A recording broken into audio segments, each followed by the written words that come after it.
Hi, welcome. This is Dr. John DeMartini. This is one of the most amazing and inspiring shows that you can listen into. If you want to be on the edge of your seats, if you want to open up your heart, if you want to expand your mind, and you want to meet incredible people, stay tuned because you're just about to experience a transformative radio show that will change your life. And you're listening to the Dr. Pat Show that's coming up right next.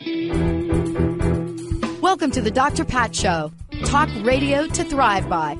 Powerful, inspiring, and coming to you live, bringing you stories of people like you and me, busting through and living life full out. Get ready to dare to wonder what your life would be like if you knew you could not fail.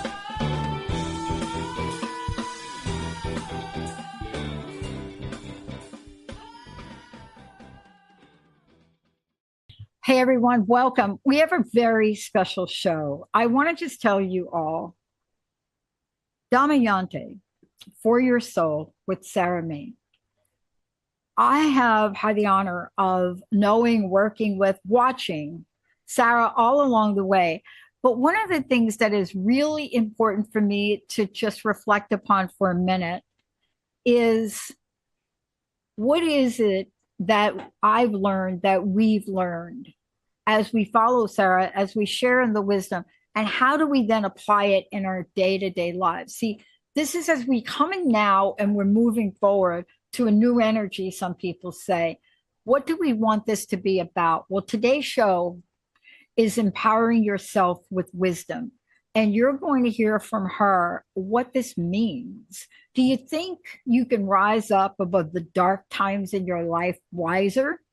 Do you think that you can enter the world and experience pain without suffering?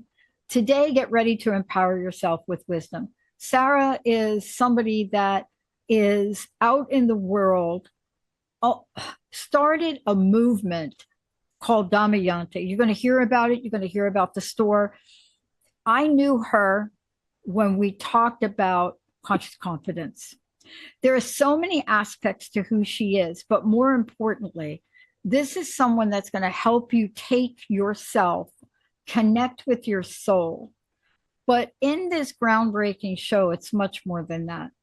When you have studied a lifetime of wealth of wisdom, Damayanti, if you have been Sarah and have learned about what I call the beauty of Sanskrit, what is it that emerges that we all get to remember that we simply may have forgotten? It's not like we don't have it. It's just like sometimes we forget it's been given to us. Sarah, thank you for today. This is a very important show, especially when we're talking about two words, empower and wisdom. And I can't help but think of wisdom and think of the spiritual nature of it. Yes, well, hi, Dr. Pat. It's lovely to be with you again. Yes, wisdom is the sort of the pivotal point, and it starts with being given good knowledge. I'm making a distinction between knowledge that's then transformed into wisdom. You could argue that the knowledge that you learn is wisdom, that's true. But then when it becomes you, that's that act of remembering where you apply it. And through that sort of experience, like that crucible of experience where the rubber hits the road in life, and you actually, rather than react through some habit, you actually apply this wisdom. And it is stepping out of some, habitual pattern of behavior or reactions or whatever, and you come out the other end knowing something that you didn't know before. And it is an act of remembering because we have it all within us, but we need that application. We need that spark, and that comes from actually applying something. That's doing something different, thinking something different, saying something different. Rather than just the habitual patterns all the time, which are just reinforcing habits, you get the same result. So, that's the essence of it. And you need the knowledge. Yeah, I want to ask you about this because you and I have talked about it a lot. And I want to talk about darkness for a minute and darkness to light. because when we say darkness, I mean, different people have different ways of looking at darkness, right? You say darkness to some people that are science fiction buffs, and that's where they go. But what I've learned, especially in the past more recent years, is like darkness has a gradient to it. Yes. Do you know what I mean? Yes, of course. Yeah. Like there have been some days where I think, oh, it's a little gray, dark day. And then there have been some days it's like I can't even see the light. Yeah. But let's talk about that because the connection between darkness to light and wisdom, boy, I mean, there's so many writings about it that go back so far, right? Yeah. Yeah. Yes. Well, do you want to start with a prayer? Because there's a beautiful prayer. Let's start with a prayer. It's a favorite, and I've taught it for many years and chanted it for many years. And the English is, lead me from the unreal to the real. Lead me from darkness to light. Lead me from death to immortality. May peace and peace and peace be everywhere. And that triple peace means peace in the heavens, peace in the heart, on earth, peace in the mind, peace in the heart, peace on earth. It's peace everywhere. That's why it's addressing the three worlds. Talk about peace for a minute. You and I have done so many shows talking about peace, talking about empowerment, talking about wisdom. But I want to talk about peace for a minute because it is such a powerful word in Sanskrit, in other places. I mean, it stands out. It's symbolic. Yes. Right? It's such a powerful word, and yet so many people think it is unattainable. Oh, no, it's here now. Just take a deep breath and stop. Because in Sanskrit, the word for peace in Sanskrit is shanti, and that comes from a root sham, and it just means a cessation of activity. The peace is here all the time. You just need to stop. And, you know, of course, you can go deeper into peace, and that can broaden out. It's here now. But you just need to avail yourself of it. You see, that's an example of just having some knowledge that's accurate. Yeah. You know, my necklace says Satya on it. It means truth, and you just need some true knowledge. And the mark of true knowledge, which is wisdom, is it's very simple, very immediate, and it has that sense of a sort of recognition, a remembering of the simplicity and truth and immediacy of this. We needn't be lost. There is a way through this, and it's here now. So Shanti, I'll give you the prayer anyway. Yes. So lead me from the unreal to the real, lead me from darkness to light, lead me from death to immortality. May peace and peace and peace be everywhere. Simple. All right? Om Asato Ma Sadgamaya Tamaso Ma Jyotirgamaya Mrityorma Amritam Gamaya. Om Shanti Shanti Shanti. There's something so beautiful and so powerful. And I have heard you do this many times, but every time it hits a part of my heart in ways that are so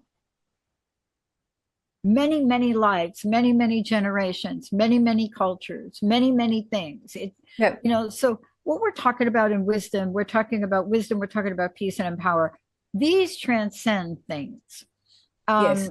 I made a statement one time to a professor, paraphrasing something like, wisdom transcends ego. And that turned into a big debate, right? Because I couldn't explain what I meant back then, right? We were not having a conversation like we're having now. But what I love about this is that there's a common, there's a collective. You know, there's just something about what you and I are talking about. And yet people want to know, Sarah, how do I go from darkness to light? How do I find that thing that's within me that I have forgotten? How do I use that wisdom that has been so embedded that I know innately it's there, and yet I don't know how to tap into it? Look, these are the crucial questions. And number one, you actually have to learn some knowledge. You actually need to learn something that's of value. And to that, you go to the wisdom traditions. Let's take the concept of resilience, because that's, people are talking about resilience all the time, right? And they just use the word, and they have probably some loose understanding of what that means. They haven't probably stopped to actually find out what that word means. Now, that is not necessarily an academic exercise. That is getting some actual knowledge and proper knowledge, rather than just a few things that you just pick up here and there.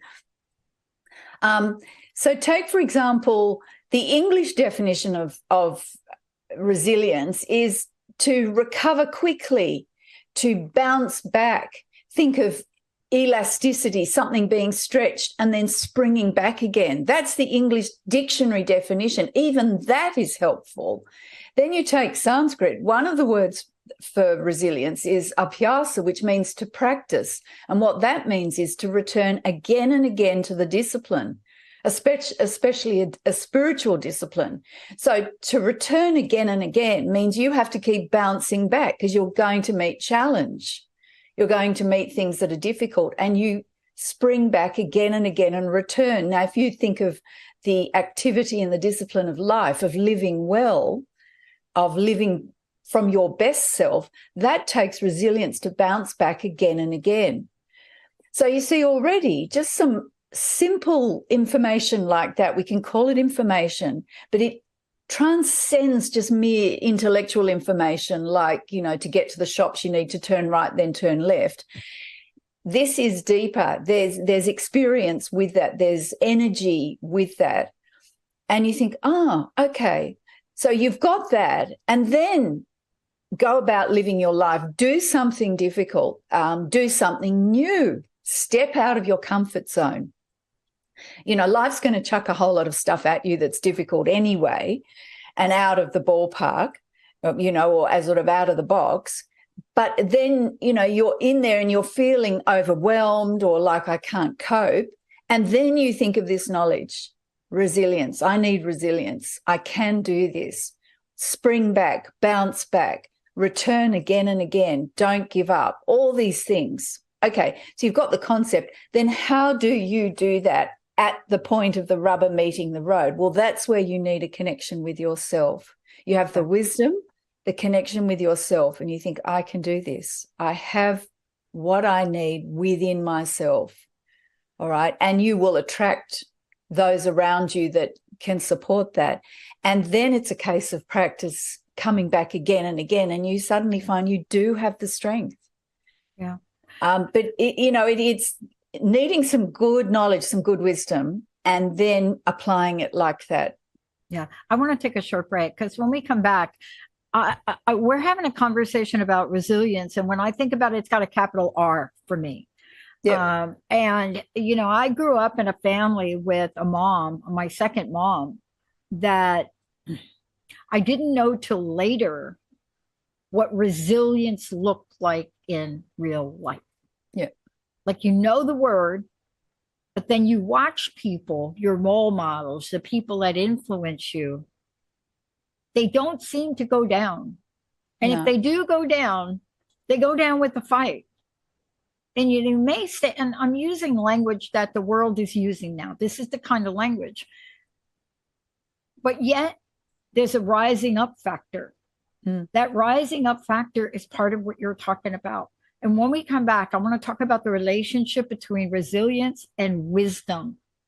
Yeah. Because it's, in my opinion, it's a really extreme one if we understand the connection. And that's what I'm excited to hear you talk about. Yep. Let's take a short break, everybody. We'll be right back.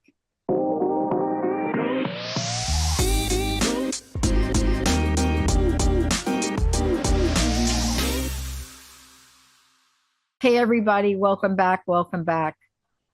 Sarah, before we continue, would you take a moment and just let people know the many things you've been doing? See, all of this is to help the rest of us get that sense, connect with that inner wisdom, and make decisions in the world and live our lives in ways that will get us to the journey that we ultimately are destined to be on or want to take.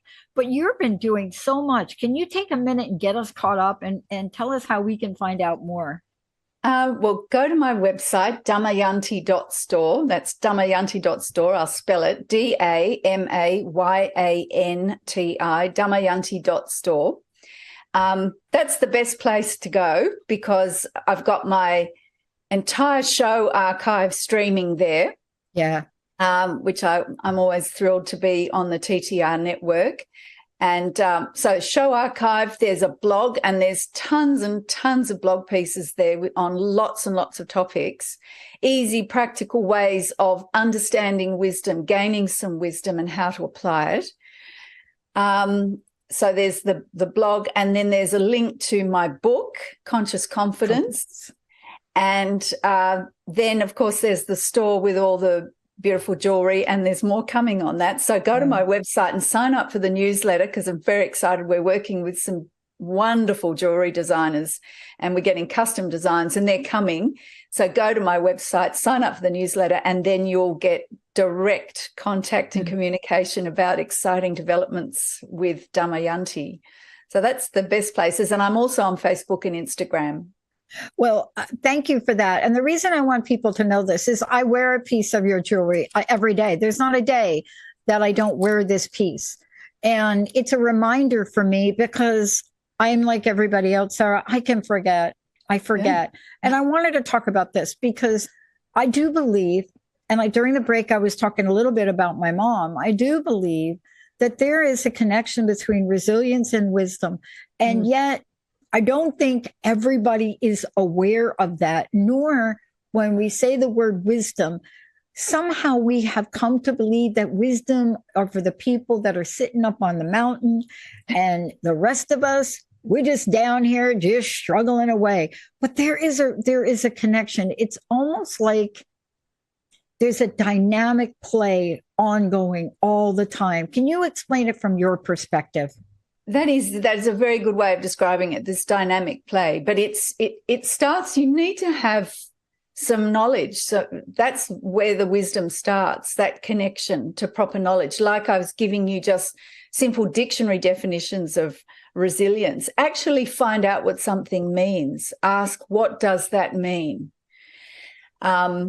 So getting some simple wisdom, and that's what I try and deliver in blog pieces, in all my shows, is some connection to the wisdom traditions directly in a way that's accessible rather than turning a fire hose on someone so you can't take it in. Just some piece that's relevant. Start gaining and learning something like that, because if you need resilience, you need access to proper knowledge.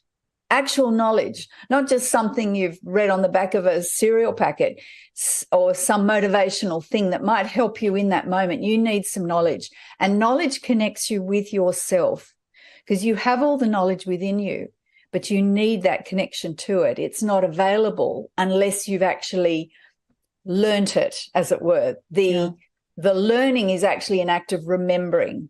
It awakens what's there. When I was teaching, that was the way we approached teaching. Even if you were teaching a kid to read, the knowledge of how to read was there, but you were unlocking that. You were awakening it. So it was an act of remembering. Yeah. So you need the knowledge. So, even just going to a dictionary, if you're struggling, go to a dictionary. I've got the advantage of having some connection to Sanskrit, which is the best. That's what I try and present in a way so people don't have to spend 10 years studying Sanskrit. But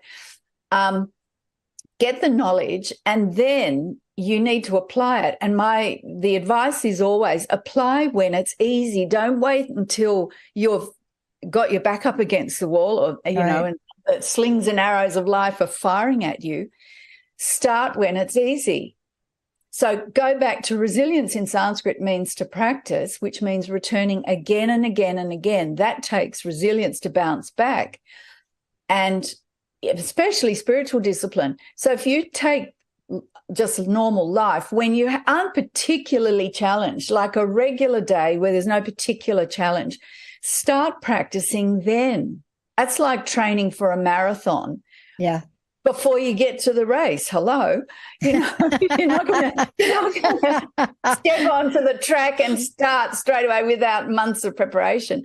So see life, see the good times as opportunities, blessed opportunities for some practice to gain some inner strength, gain that inner connection, find what works for you so that when you need it, it's accessible, it's awakened within you, and you have some strength and access to it. Resilience is a good one. When you just think, God, I can't do this anymore. You think, yes, I can. And you have to be disciplined about that. Sometimes it's easier, but sometimes it's damn hard. And you've got to actually, you've just got to plug away. And it feels like fake it till you make it. Hamlet said, assume a virtue though you have it not. Sometimes it just feels like that until there's some traction and you get some momentum up and the energy turns around.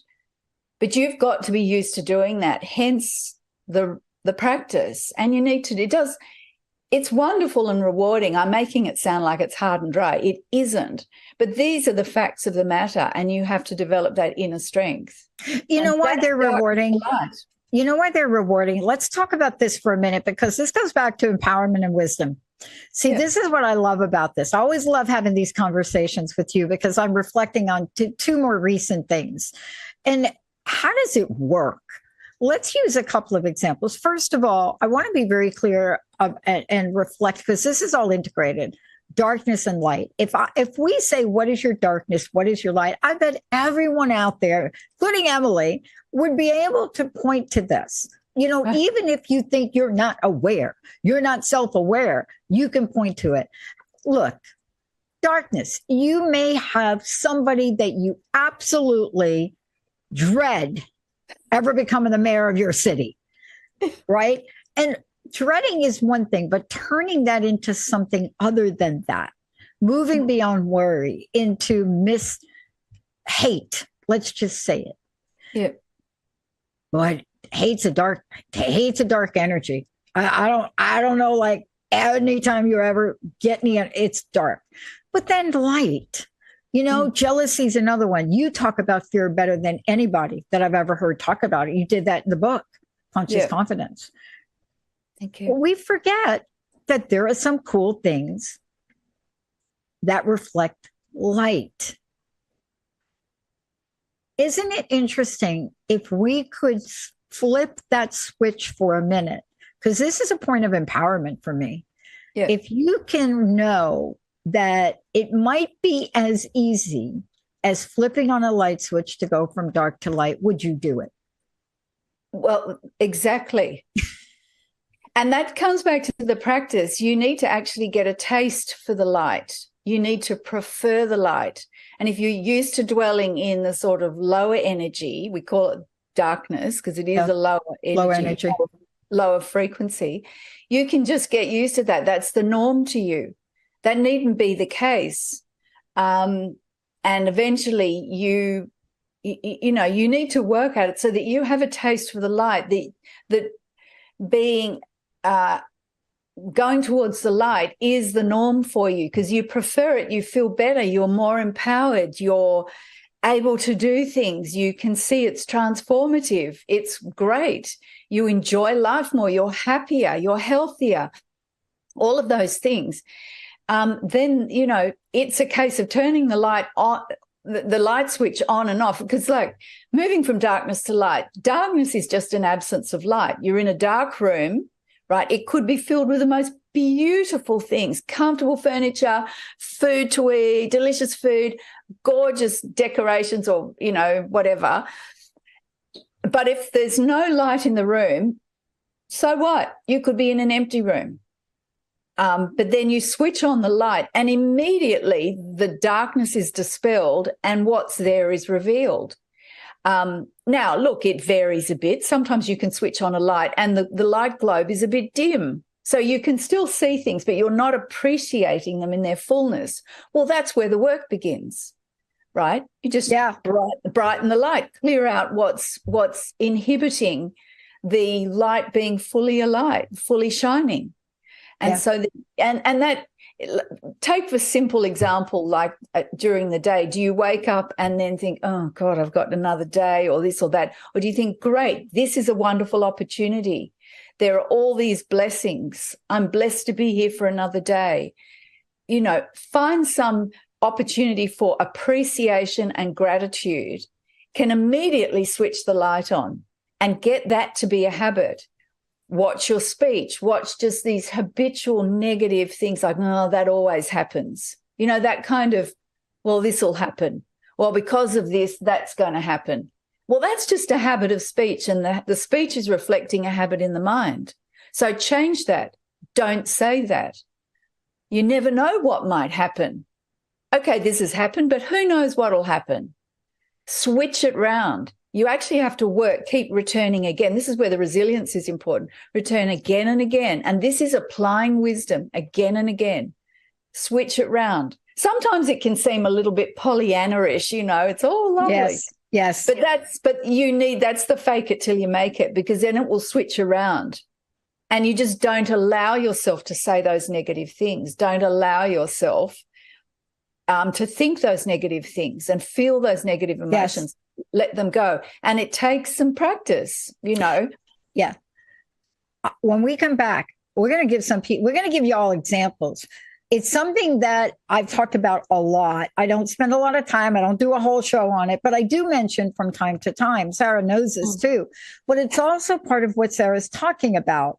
There is a discipline. And when I know, okay, the word, you don't like the word. I'm going to tell you something. In order for anyone to be even mediocre at things, even to be a mediocre pickleball player, you have to have some discipline. Right? Yep. When we come back, we're going to break that word down. Disciple, you see?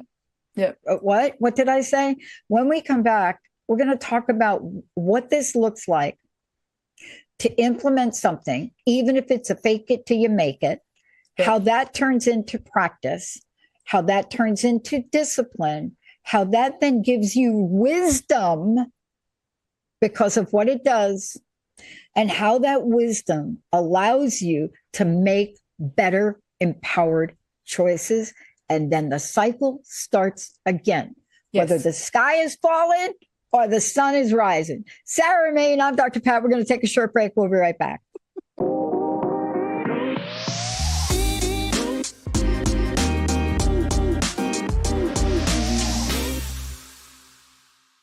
Okay, this is the show.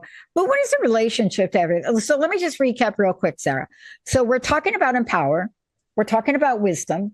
We're talking about light. We're talking about dark. We're also talking about resilience. Now, resilience, some people may say the bridge between complacency or inability to think you can do anything is called perseverance. Yeah. It's the B12 shot. My mom used to say that. She was the pillar of it. But I want to get back to something you said. In order for me, if I say it, make sure I get this right, Sarah. I don't want to misspeak. But when we were talking about this, we said, look, you've got to almost be proactive for your comfort and discomfort. Yeah. In order to do that, you may have to incorporate some practices, discipline. Yeah. Then you may have to fake it until you don't. I lived most of my life in the shadow of depression.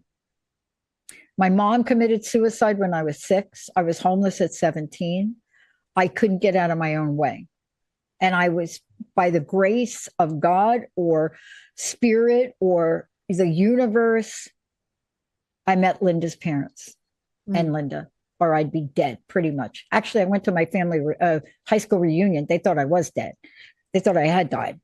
But here's what I want to say. I never really had a spiritual moment until the 90s. And I had a spiritual mentor. She was my mentor, died very suddenly. And she said, Pat, I got to give you the simplest thing to do because you're just too much. Yeah, I'm not going to give you anything. All right, don't meditate. Right. 70 times a day for 70 days. I want you to say thank you, not to anyone, but to something you believe in, a higher power. I was 7 years clean and sober at that time, so I'm experimenting. 70 times a day for 70 days, I was to write it until I didn't have to write it. If I wake up in the morning and that is not the first thing on my mind, by the time my foot hits the floor, I am already sideways. Mm. I want to talk to that because it's simple enough, just like what you did today with the prayer. We can do things. I hope we can help people in this show take that first step. Doesn't have to be hard, right? Yeah. Yeah, 100%. What you've described, I mean, the word discipline has got a bad rap over the last 30 years. And I was a teacher, right, for 30 plus years. And I grew up in a world where the word discipline wasn't a dirty word, but then it became a dirty word. Fine, let it all hang out, free will, whatever you like. But at some point, you're going to need some discipline. As you say, to even be mediocre at something requires a bit of discipline. Right. And this is where we just don't understand what the word means. And discipline, like disciple, it means it basically, good discipline allows you to move freely. Without that, you are hampered by a lot of restrictions. The discipline makes you stronger and it allows you to move freely. So we all need discipline. We need to find healthy discipline. Obviously, we always have this sort of Dickensian, Victorian, nasty David Copperfield discipline, bad. So we swing the other way. But that's not what it really means. So firstly, we need some proper knowledge of discipline. But yes, we need to practice, because the thing is, if we've got habits that lead us into dark areas, we've just practiced those. We're always practicing something. That's just a practice of negative thought cycles and emotional cycles, and they've become the habit. So we replace them with something better. We start getting a taste for something better. It's like getting a taste for better food, fresher food, rather than a lot of junk food. You just change your tastes, and it does take a bit of. Sometimes it feels like fake it till you make it, like you're just plastering it over.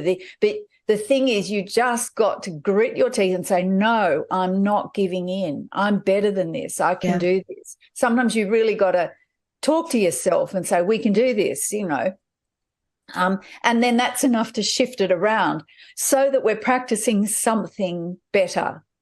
And we do need to engage. And it can be simple. It doesn't mean we go straight to sitting on a cloud, on a mountain, with the clouds and all that. Just something like repeating for 70 days, 70 times a day. Because to change it, and you'd know this from your background in psychology, to create a new habit, a new neural pathway, you need to be practicing. It's at least 12 to 15 times a day. Yeah. For 7, 14, 20, 28 days. Yeah. So for 4 weeks, so say 28, 1 month, at least 12 to 15 times a day. Now, to do that consistently without missing a day, especially something where you're working against habits that will take you down a pathway, you need support. That's why one of the reasons for these Damayanti jewelry, something that you can connect with, a bracelet, something where you can look at it, put your hand on it, remind yourself. And you'll find after a month you've got a new habit started. It's albeit in a sort of like a little, like if you're sprouting seeds, you have a little plant. It's a bit fragile, but it's there. And then all it is now growing it and getting it stronger, but it's there. Let's talk about this for a minute. I want to talk about the bracelets, and I also want to talk about the other pieces. It's almost hard for me to refer to them this way, but you said something, and I want to get right on it. We have what we call forgetters. We have a forgetter. Yeah, right? Right. I mean, I'm not just talking about, I forgot my keys. No, we have forgetters. One of the things we forget is absolutely how powerful we were made to be. Absolutely. Now, the bracelets are extremely energy filled. And I play a sport that I use my arm a lot. Mm. I never take the bracelet off, right? It's fascinating. It's not superstitious, but there is a remembering that happens when I have something like that to remind me, you know, Sarah, look, I grew up in a family, my aunt and uncle, until they did leave the Catholic Church. I mean, my Uncle Ralph was like, okay, we're not doing that anymore. But until then, and even after that, they had their own symbols everywhere. Yeah. Whether it was my uncle and the crucifixion or the Mother Mary, Mary was big in their house, and a couple of other saints floating around, whatever that is. And I said to my uncle once, I said, "It's amazing energy in here." And he joked. He said, "It's your Aunt Lee. If she puts up one more cross, I'm not going to make eggplant parmesan anymore." But all we're saying is that we have to remind ourselves, because resilience takes work, Sarah. Let's talk about that. Yeah. that four-letter dirty word that starts with a W and ends in irk. You notice I didn't say hard work, right? No. Well, look, actually, my main spiritual teacher, he used to say, you can work with joy or you can work with pain. He said, you'll end up getting the result you want, but it's the method through which you work. And he said, and it's entirely up to you which track you take. You can work with pain or you can work with joy. You'll get the same result in the end. But it's the journey. And I have to remember that, because I needed to hear that. And I that is something I don't always remember, because my tendency would be to be a workaholic, and that's working through pain. And to just kind of lighten up, lift my head up, have a good laugh, go for a walk. It's counterintuitive for me not to work, right? Or to find a simpler, easier way. And when I do, I get the same results. And I think, and it's really interesting, because part of me, it's like, isn't convinced that the result is valid, because it hasn't come through the pathway that I'm used to, which is hard work, right? If it just comes easily, part of me anyway, can just invalidate that, and I'm learning to let that go, release that, because that is just more bondage. Oh my gosh, you and me, we must be at the same place. Well, I think women in particular, it's a bit more, because I can see my husband, he gets the same result, and he's kind of done this and done that, and then he puts his attention on it and he goes really fast, and then he's off doing things he enjoys again, and he does get the same result. And I think, how did you do that? I've been working this and that. I love that we're talking about this. I want to ask you a question, and I think I'm going to skip this break. I want to ask you this question. We don't really know that we go through our day, and every day we get wiser, and every day we get more resilient. And the reason I can say that is I can't talk about what people did 2,000 years ago, but I can talk about the average day for the average person. I am in New Jersey, and getting on the road is a challenge for me here. Not because of drivers, very good drivers here. So many roads, so many cars, so many strip malls. People, it's a different place. People do things here all the time. Back where I live in the Pacific Northwest, you're in bed at 8 and 9 o'clock, unless you are a nighttime person. So it's a different feeling.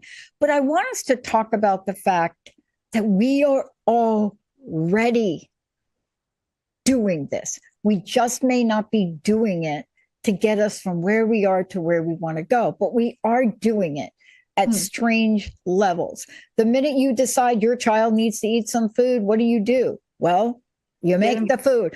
Well, can you talk to this? It's not like we have to reinvent ourselves, right? No. Well, it's a kind of yes, we do, and no, we don't sort of situation, because at the ordinary level of, say, the needs of, say, the children need feeding, or the laundry needs washing, or the dishes. If we've been brought up with reasonable habits and good education in that way, we will attend to them. Sometimes we feel more inclined than others. But in terms of really moving from darkness to light, there needs to be a point to that. We do need to wake up. And in a sense, in a sense, we are reinventing ourselves. But what we're really doing is letting go of any self-image we had or we have of ourselves being a sort of a limited person who can't do this, or whatever our background is, or some sort of narrative that holds us in a limited form. We have to have had some sort of connection that we are far greater than we ever thought ourselves to be. Yeah. And that takes a sort of a wake-up call. It can be through a life event, through illness, or we just go, or I'm sick of this. I don't want to do this anymore. There's something that switches on that light, and we get a sense for a moment that there is something greater. Now, sure, the light seems to dim again. That's just because of the habits reasserting themselves. It doesn't invalidate that realization, that wake up. But in order to keep the light on, then the practice begins. So there is, and this is a whole chapter in my book, this is these 7 gateways, these 7 steps that are laid out in the wisdom traditions, where it starts with that impulse, and it can be something you hear, someone you meet, something you see. It's, this sort of wake up, there's something more, some event. And then particularly the next 2 steps are learning, asking questions and getting some new knowledge. And that's what I aim to address in my shows, be a sort of a conduit for that. And then, or on my blogs or whatever, my book. And then comes the practice. And the practice is honing and sharpening. It's called titiksha, which means literally, thinning down. And it's thinning down all this distraction in our mind and our hearts, clearing things out. So we become more effective, more focused, more able to access this wisdom and connect with ourselves and universality, divine, godliness, however you want to describe it. And then there is a point where we sort of reach a more steady platform, and it's not so much falling back again and again and again. Like if you're, training in table tennis, you practice for years, and there's a certain point where your entry level now is completely different from a beginner, and you don't fall back to that beginner. Even if you don't play for 6 months, your entry level is different. That's just an observable fact. And then you keep going, because you are universal, but your basis of operation is completely different, and that's level 4. And they're all these 7 steps. I've done shows on them. Yes. It's in my book. My husband's written a whole book on it. It's very important to understand that there is a process, and it's lawful and natural, but it does work if you keep going. But these early stages, though, are very important, because unless you get to that point where you've established a sort of a platform from which you don't readily fall back, you will fall back because you haven't quite got your land legs yet, right? Yeah. And that was where the resilience, the discipline, the practice comes in. And remember, you can work through joy or you can work through pain. Your choice. And look, You're absolutely right. I mean, I went back to play after being away from the sport for like, I don't know, 30 years or more, 40 Yeah. years maybe. And I'm playing now. But you said it. The difference between the games that I won and the games that I lost last night had nothing to do with my skill.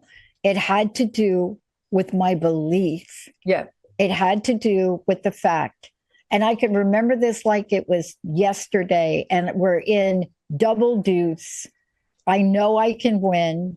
And I had a thought that says he's got a tricky serve. And the minute that happened, I'm telling you, you have 2 points to win the game, and you just blew one of them. Yep. And what happens? But you see, I made myself aware. Now, I lost that game. It was a great game.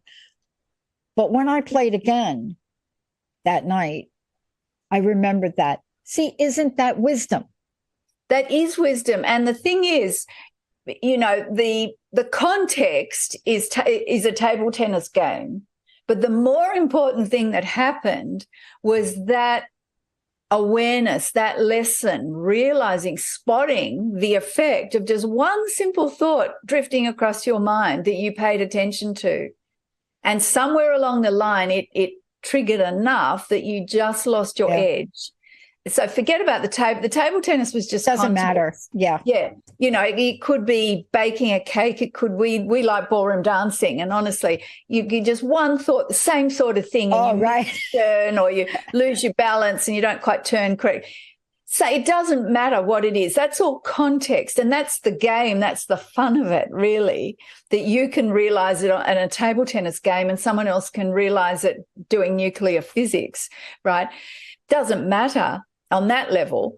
But the important thing is you spotted that, right? And that's because you want to get better, you want to win, you have a goal. So we need to have these good goals, because then it smokes out where the limitations are. And you spotted that one little idea. Just that one thought. They're drifting across our minds and our hearts all the time. Do we spot them? So we need to be aware. That's where being awake, aware, calm, steady, spot them. You don't need to get into a whole narrative about them. Just spot them and let them go and come back to your center, your point of empowerment. Yeah. The next show we're going to do, we need to talk about the stories we tell ourselves, because that's really the next part of it. 100%. Look, this has been awesome. Sarah, one more time, how do we find out more about you? And I always look forward to how we close the show. It's so beautiful. But before we do that, please tell folks again how they can find out more about you. Go to my website, damayanti.store. That's damayanti.store, DAMAYANTI.store, damayanti.store. And there's my show archive. There's links to get my book, and it's in ebook, audio, and physical book. There's a blog, an extensive blog there, and of course a store with beautiful jewelry and more coming. So go and sign up for my newsletter. Go to my website, sign up for the newsletter, and you'll find out about this new beautiful jewelry I'm so excited about, which are energetic reminders of your magnificent true nature and empowerment. Keep you in the light, move from darkness to light. Tamasoma Jyotirgamaya. So and I'm on Facebook and Instagram, and my shows are on YouTube as well. So lots of places. Now, the prayer to end the show. This is your favorite prayer, Dr. Pat. Oh, my gosh. Okay. And this is yours. Thank you. This is the very, very ancient, beautiful Gayatri mantra, body of all, mind of all, spirit of all. May we meditate on the radiance of the inner light. May that self illuminate our thoughts. Peace, peace, peace.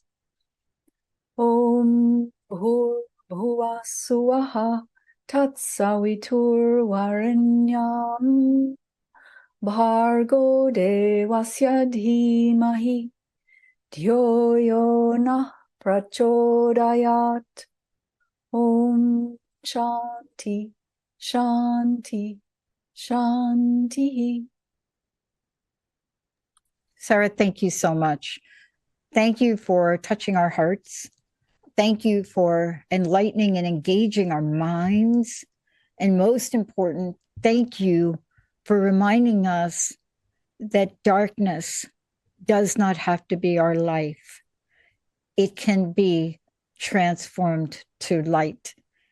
That's such a beautiful message. Thank you for all that you're doing. I can't wait to see the jewelry. I can't wait. Thank you. Thanks, Dr. Pat. God bless. Sarah Bain, everybody. If you have not gotten her book's amazing, but all the shows she's done, the blogs she's done, these are wisdom moments. These are the writings, the teachings she has done for the times we live in.